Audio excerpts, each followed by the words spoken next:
Салют, друзья! Сейчас будет горячий и интересный фильм с красоткой Пенелопой Круз. Друзья, вам надоело тратить драгоценное время на поиск и скачивание фильмов? Так вот, с сервисом Wink тебе не придется этим заниматься. Целых 50 тысяч фильмов, сериалов, видеоблогов, аудиокниг и даже интерактивных ТВ всегда с тобой. Всего одна подписка Wink дает возможность смотреть фильмы на 5 разных устройствах, а умные рекомендации создадут такую подборку фильмов, что ты не сможешь оторваться от просмотра. Переходи по ссылке в описании в закрепленном комментарии и воспользуйся своей уникальной возможностью активировать бесплатный доступ к функциям сервиса на 30 дней по промокоду, который ты также найдешь там. Начинается с того, что красивый молодой человек просыпается от женского голоса, который говорит ему открыть глаза. После он едет в пустой город. Он просыпается снова, на этот раз от того, что в его постели лежит женщина.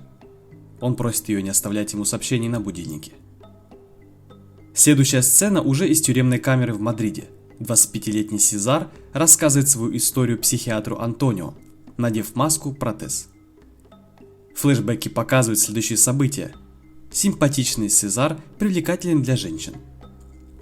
На своем дне рождения он флиртует с Софией, спутницей его лучшего друга Пелайо. Позже он отвозит ее домой и остается с ней на ночь, но они не спят вместе. На следующее утро навязчивая бывшая любовница Сезара Нурия останавливается возле квартиры Софии, предлагая подвести его и заняться с ней сексом. Однако по дороге к своему дому она разбивает машину, намереваясь убить их обоих. Но Сезар выживает в аварии, но ужасно безобразен и ему не помогают космической операции, поэтому он решает надеть маску, чтобы скрыть свое лицо. В это время София не может вынести его взгляда и старается держаться на расстоянии.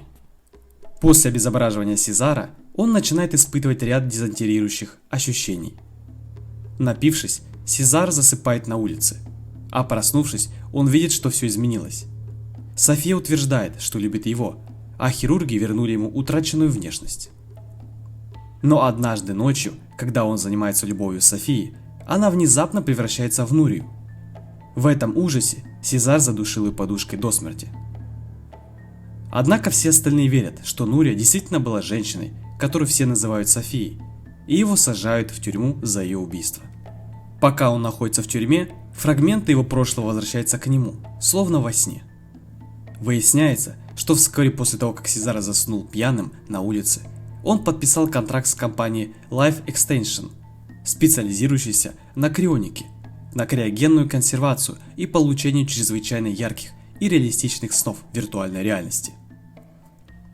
Вернувшись в их штаб-квартиру под надзором тюремных офицеров, он обнаружил, что они специализируются на крионике с изюминкой, искусственное восприятие или предоставление фантазий, основанных на прошлом, клиентам, которые возрождаются в будущем.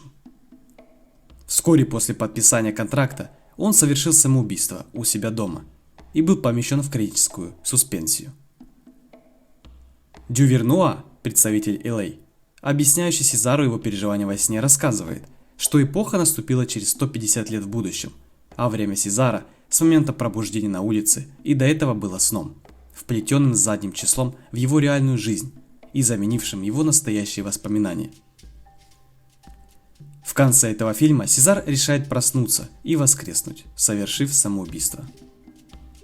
Убедившись, что его жизнь после пьяной ночи на улице была кошмарным видением, созданным компанией Life Extensions, он прыгает с крыши высотной штаб-квартиры компании.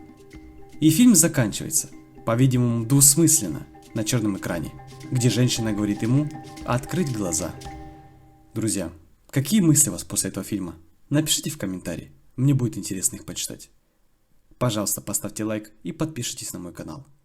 Если вы досмотрели до конца, то, наверное, вам понравятся эти видео. Я желаю вам хорошего дня и до скорой встречи.